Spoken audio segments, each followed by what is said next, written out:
So, dear students, good morning. I hope my voice is clear and it is audible to everybody. Please let me know over chat whether I'm audible or not.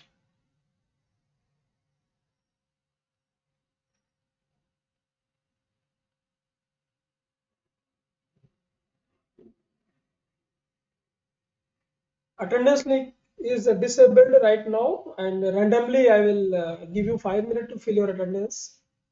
So, those students who are joining the class throughout the session, they only will be able to fill their attendance. So, please be live, watch video or watch the lecture, and I will let you know when to fill the attendance.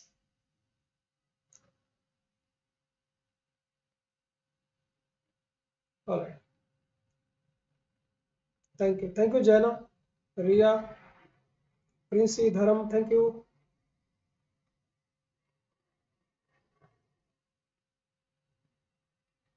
All right. So we have finished it up our 4 unit of bioinformatics. Yesterday there was, if you have noticed it, yesterday day before yesterday, we finished the bootstrapping, and that was the in your syllabus it is written the tree evaluation method. So tree evaluation method, whether a particular phylogenetic tree is correct or not, whether the inferred relationship, the evolutionary relationship is correct or not. So for that one, we use the method of the bootstrap. So bootstrap is nothing. This is the tree evaluation method. All right. So don't try to search that where is the tree evaluation method, sir have not taught. And I will share very soon. I think the videos already recorded videos are already available on the phylogenetic analysis on my channel. You can go. Janvi Pujara is calling me. Yes, Janvi. The call was regarding the lecture. Ask me time. Okay, you should join. Have you joined the class? Then why you are calling? Uh,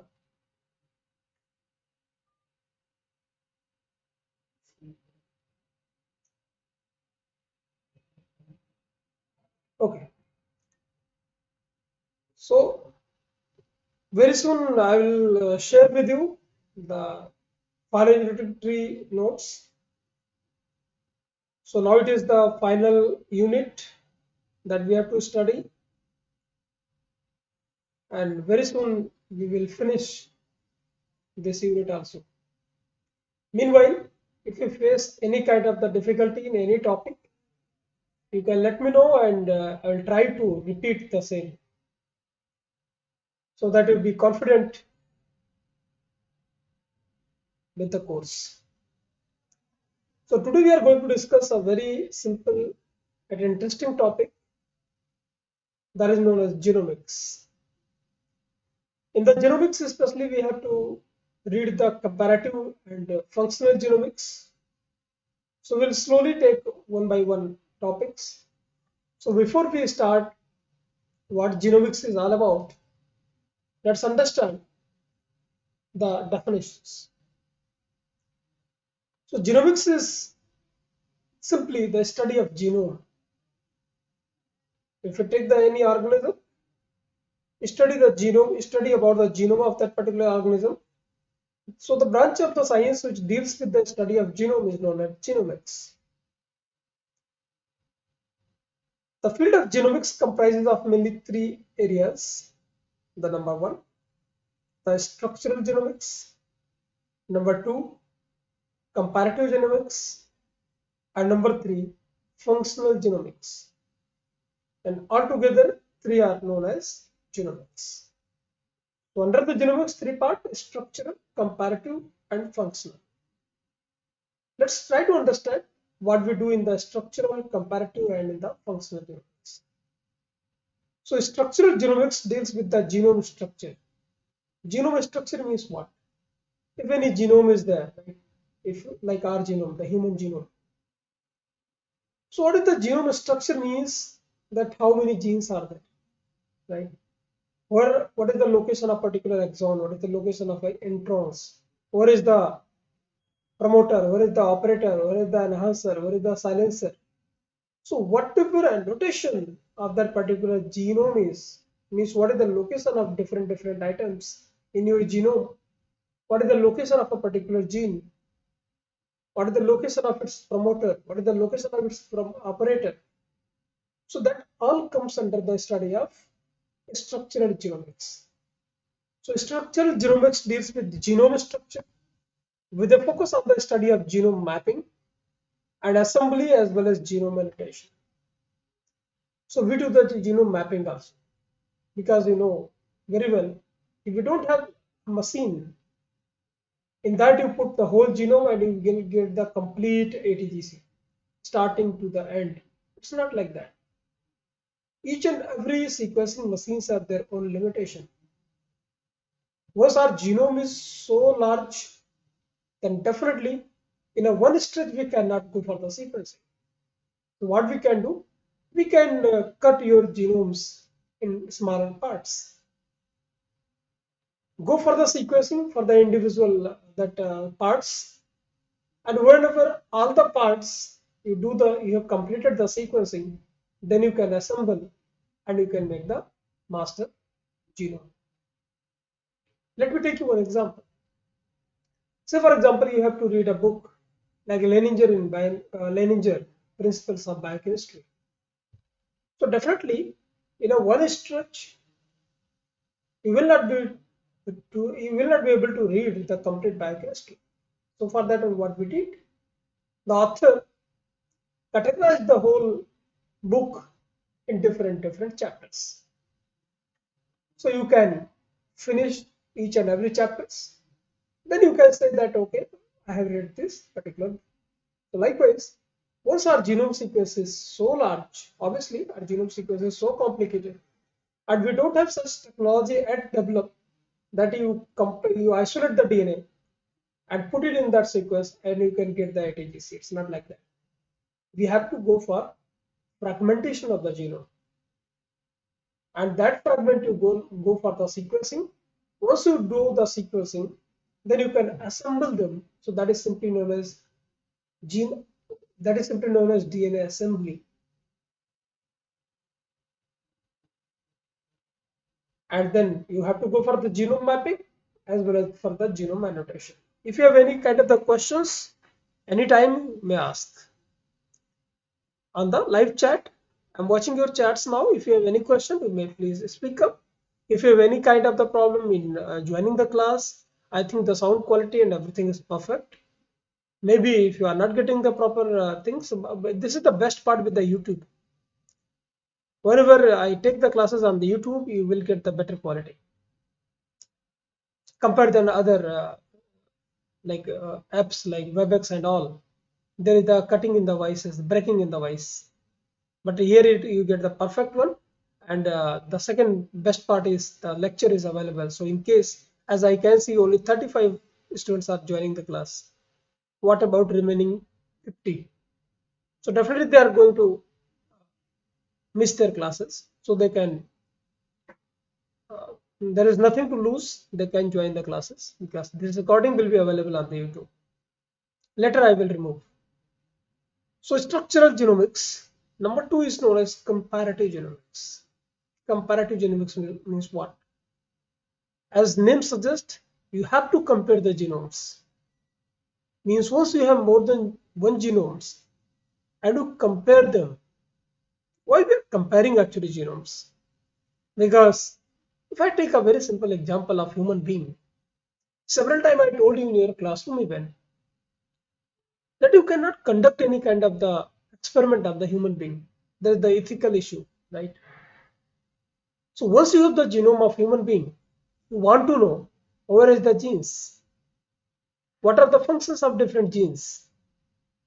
But one side, it is expected from you, it is expected from the researcher that they will find the genes, they will find the function of the gene, they will find the structure of the genes, but at that side, you don't have to experiment on the human being. Do you think it is biasness? Is it possible? that without conducting any kind of the experiment, we will be able to interpret something that where is the gene, what is the function of the gene, if any kind of the mutation takes place, then what kind of disease people may suffer. So obviously,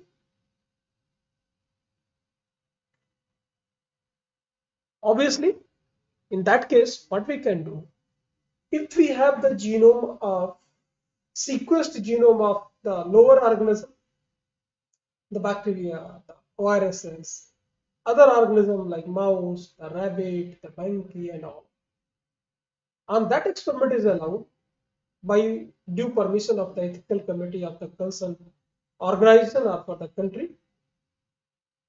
So if the genome of that particular organism is available, so what we can do, we can compare, we can align human genome with those organisms, and we can find out where is the similar fragments are there in the human.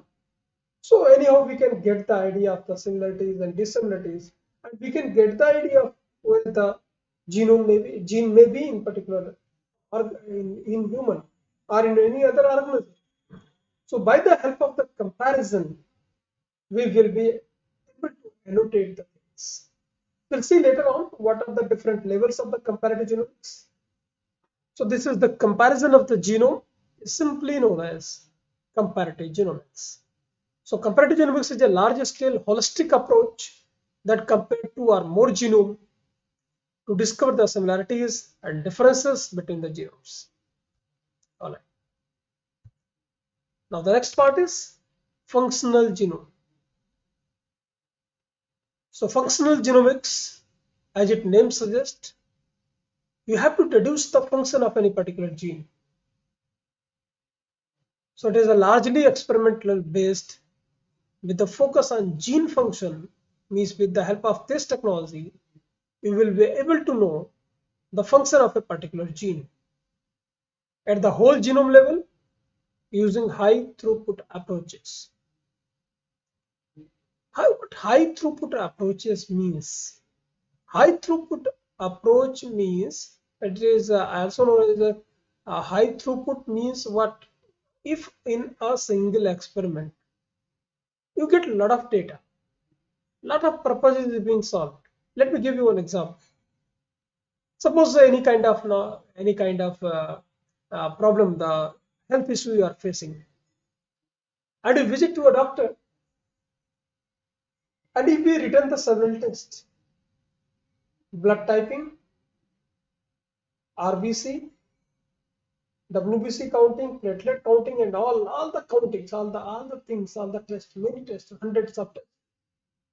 Then is it happen now these days that if 100 tests have been written by the doctor, prescribed by the doctor, then you have to give 100 vials of the blood?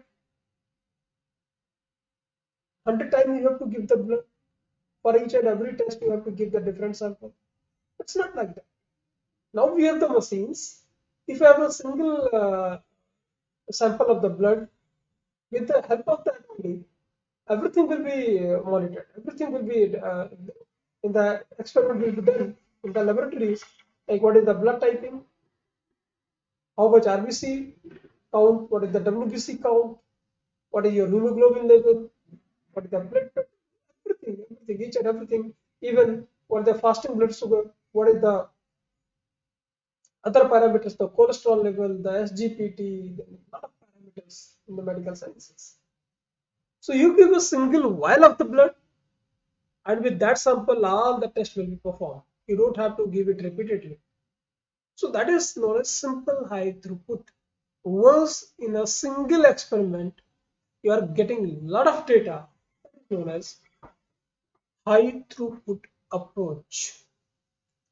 So the high throughput analysis of all expressed genes is also termed as transcriptome analysis. Transcriptome. Transcriptome means at a particular situation, at a particular condition of the cell, as much transcriptome means transcripts. Transcripts means what? The mRNA, the rRNA, the tRNA. So you break a cell in any particular condition, whatever transcripts will be available in that particular cell, like rRNA, tRNA, and mRNA and all, so that is known as transcriptome. Obviously, if you take the sample of your skin right now and you go for the analysis that how many transcripts are available, obviously for the same skin cell, if you will take after 20 years, the transcripts available at that time will not be same as you have right now. So transcriptome is not permanent, it is variable. It depends over, it depends on the condition of the cell, age of the cell, and all. Alright. However, if you take the genome, so there is two to three things. Number one, the genome. So if you go for sequencing of your genome right now, and after 50 years, also you will get old. At both the cases, the genome will be same.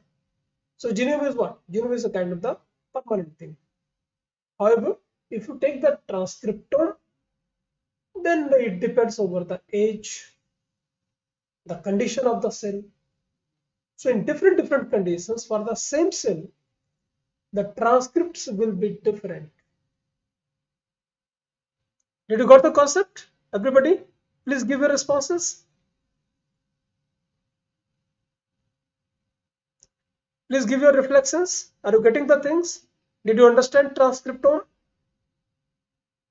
I'm waiting for your answers in the live chat.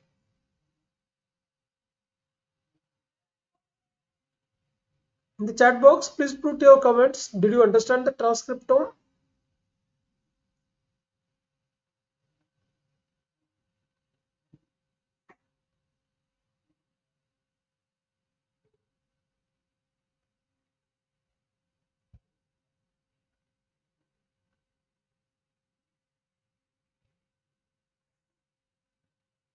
Please give your response so that I can repeat. Either I can repeat the things or I can proceed with that.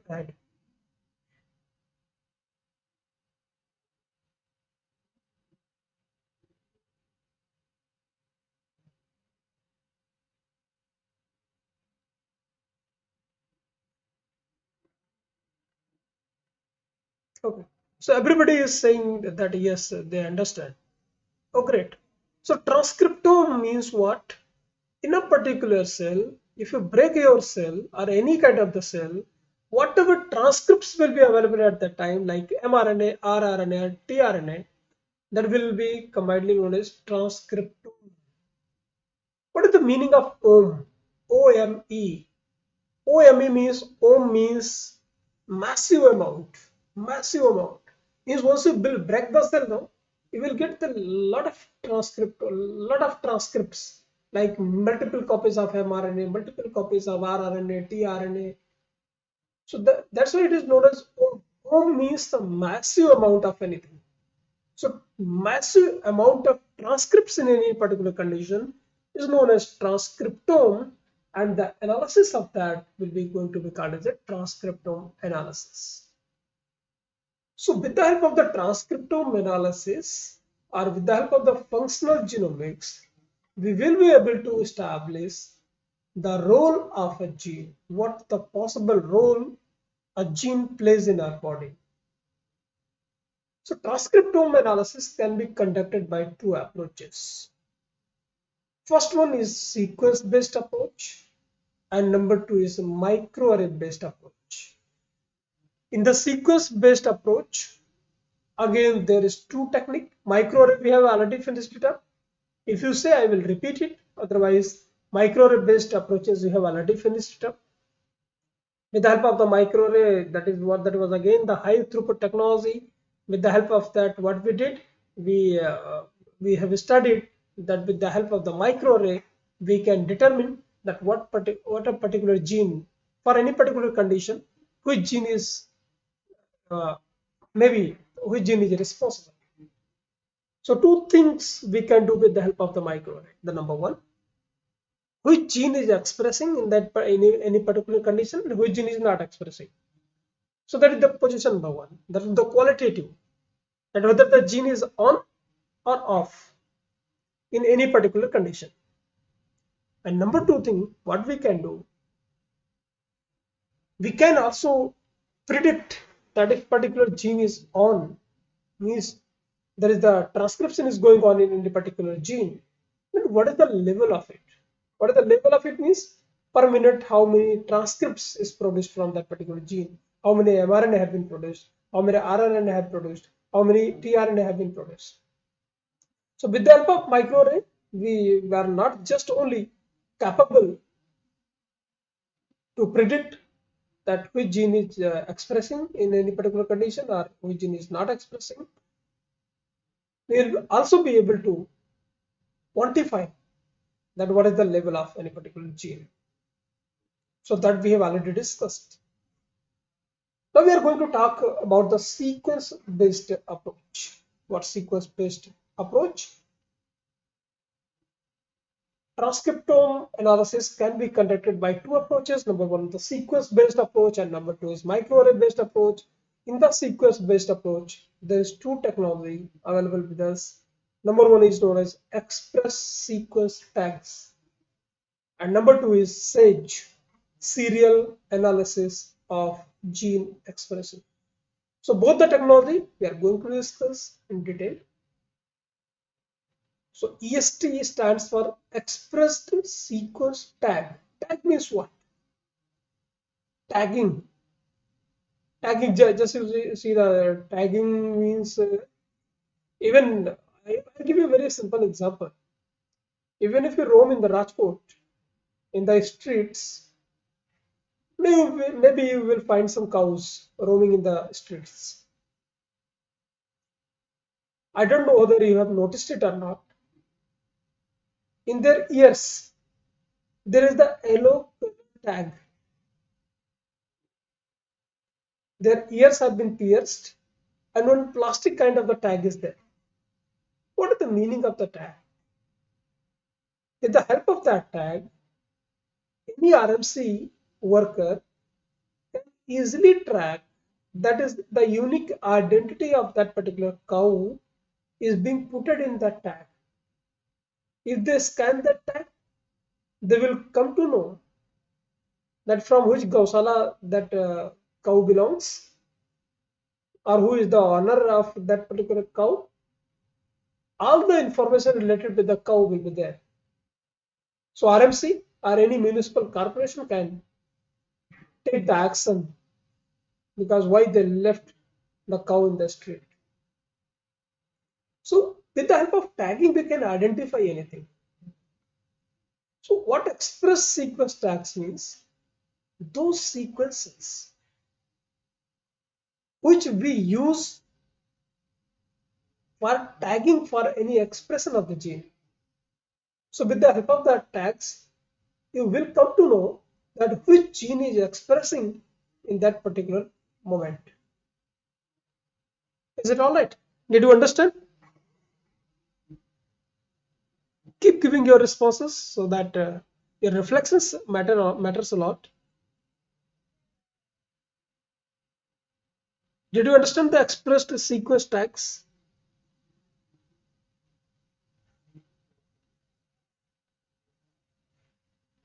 Waiting for your response. Only 37 students are joining the class.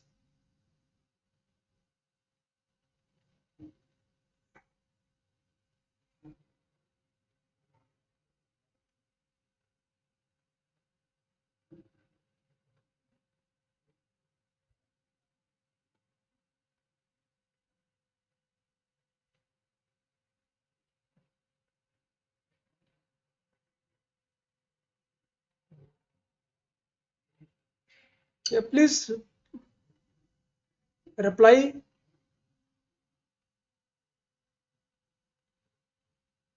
Okay. So these are some tags, sequence tag, which we use to identify that which particular gene is expressing at any particular moment. If you see the size of this express sequence tags, they are single pass reads. What does it mean by the single pass read? Single pass read means what happened? If you know about the sequencing technology, there are many sequencing technologies. Like the starting with the most famous one, the Sanger method, and that was widely used to accomplish the Human Genome Project. In the Human Genome Project, Sanger method for sequencing was used, but to be sure that whatever ATGC order have been given by the sequencing machine, whether everything is fantastic, there is no chance of error. What researcher have done for the same sequence, they done the sequencing 6 times, 6 for each sequence. So if you can roughly can get the idea, the total human genome was sequenced 6 times. So whenever you want to generate the confidence that whatever sequencing you are doing, that is correct, absolutely correct, there is no chances of error. So multiple copies of the same part of the DNA you have to go for the repeated sequencing. You will get the confidence. I give you an example, just like you want to be sure. If you receive the money from someone, you want to be very sure that whatever that particular person is claiming that these are the 100 notes. What do? You count it twice, thrice. Once you count it twice or thrice, you are confident, yes, the person who is giving me money, that is in the right amount. So with the help of the Sanger method, if you want to be very sure that whatever the order is that machine is giving to me, that is in the correct order, that's why repeatedly you have to repeat it thrice, fourth, fifth, or sixth time. Here in the EST, they are simply single pass read, means there is no need for repeated sequencing of approximately 200 to 800 base pairs generated from randomly selected cDNA clones. What does it mean? So since they represent the expression portion of genome, EST have proven to be extremely useful for purpose of gene identification. So these tags are used for gene identification. While I was taking your class online, at that time I told you in the Human Genome Project, like it is estimated that more than 1 lakh genes we have. But right now, currently, we have the information of not more than 31,000. So still we have to discover a lot many genes, right? So these ESTs are used for the gene identification, newly gene identification. And now, as you know that the in silico biology means with the help of the bioinformatics, now we can predict the gene without going into laboratories. So if any bioinformatician claims that this is the gene, this is the location of the gene, and this gene play this particular role. So obviously with the help of software, if someone is predicting, you don't have to rely on it until it is verified in the lab. So for the verification point of view, ESTs are also used. They therefore present a low-cost alternative to full genome sequencing. Means EST will do whenever we don't have the full genome available, right? If suppose an organism is there and for that the full whole genome sequence is not available.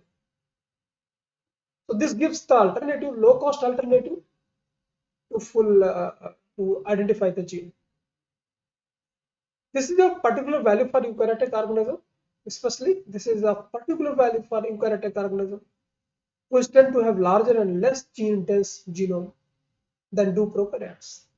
Because in the prokaryotes, there is no intron, but in the eukaryotes, There is a lot of introns. If you talk specifically for the human being, 98%.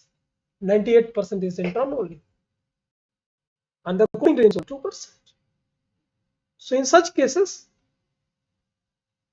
this technology plays a very crucial role. So let's understand how the express sequence tags, what is the technology behind it, what is the logic behind it. So what we do actually, this paper, the source I will give to you in the reference section of my presentation. The review article based on the express sequence tags. If you want to read in very detail, you can go ahead with that. In the reference section, I will put the, and that this particular figure I've taken from that paper only. So it's a here you have one organism. Here suppose I have taken one C. elegans, suppose it is any organism you can take. So depending on the size of the, you see that the figure you have been, you know, the 5 form A, B, C, D, E, and F. On the description of the every step have been written in the right side. So A, depending upon the size of the organism, mRNA may be collected either from the whole organism or from a specific tissue. If you want to know that any particular gene is present or which gene is expressing in any particular tissue, so you can target for any particular tissue or from a whole organism you can take. So in a particular cell, what we do actually, we take the mRNA, we collect only mRNA. Why mRNA? Because if coding genes is there is two type of the gene. One is the lot of type of genes are there, but here I am telling you two things: the structural gene and the functional gene. So structural gene, the gene who are expressing and making the rRNA and tRNA. Obviously, with the help of rRNA and tRNA, they are not going to be translated and they are not going to be converted into protein. So they are going to be called as a structural gene. But mRNA is going to be translated into protein. So they are going to be called as a functional gene. All right. In between, if anyone want to ask anything, or want to say something, want to share something, you're most welcome. In chat box, you can put your messages. So lecture should be a bit interactive. Otherwise, what happens if continuously I keep throwing the content on you, you will get bored. So although the interaction is not possible in this particular platform, so you can speak up with the chat.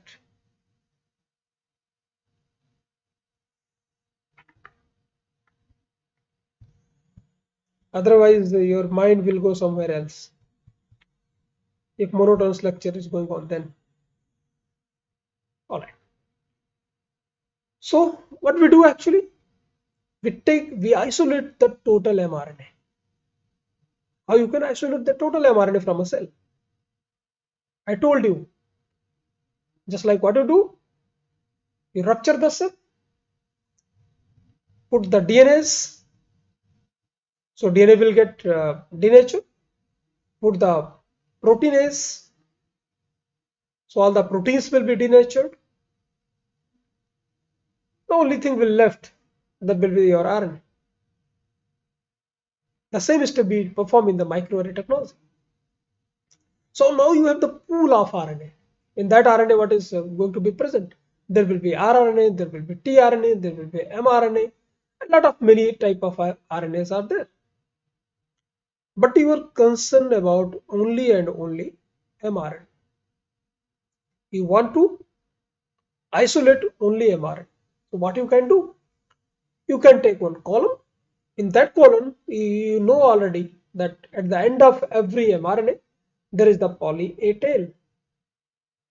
So if you pass that solution with the column where poly A tail is there, so all the mRNA will stuck with that poly A tail, and the rRNA, tRNA and all will go out of the column. Then There is the hybridization between the poly A tail and poly T tail, poly T in the column. Then you can put the salt concentration, and that bonding will get break, and you will be eluting the total mRNA. So now you do have the mRNA only, the pure mRNA. So that pure mRNA, what we can do? So in the B, what you see at the B is step number B. Pools of mRNA are extracted and purified, typically on the basis of their polyadenylation. C. Now we can make the cDNA. How you can make the cDNA? Because you have the poly A tail. So poly T will be acting as a primer. Put the reverse transcriptase. Once you will get the reverse transcriptase, your cDNA will form. Why we are making the cDNA form? Why we are making the cDNA? Because mRNA is not stable at all. So mRNA will be degraded within a few hours. So whatever you have done till date, that will be wasted. So for that one, to make the stable copy of it, we make the cDNA. A cDNA library at the step number C, step number 3, a cDNA library is then constructed from this pool, and clones are randomly picked for a single pass sequencing reads. Now what we do, we go for the sequencing of this this cDNA, and whenever we get the cDNA, we go for the sequencing. And the size of this, I told you, that 200 to 800. So the raw trace data are then processed to derive the underlying sequence. Now what we do, whatever cDNA we have gone through sequencing, all the sequences can be submitted in one database, and the name of the database is DBEST, DBEST or EST database.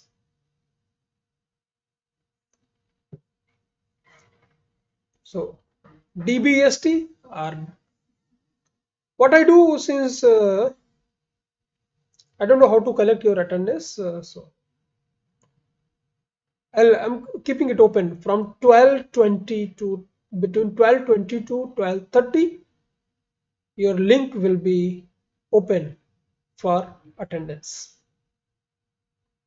So let me open it right now, or let me finish it up.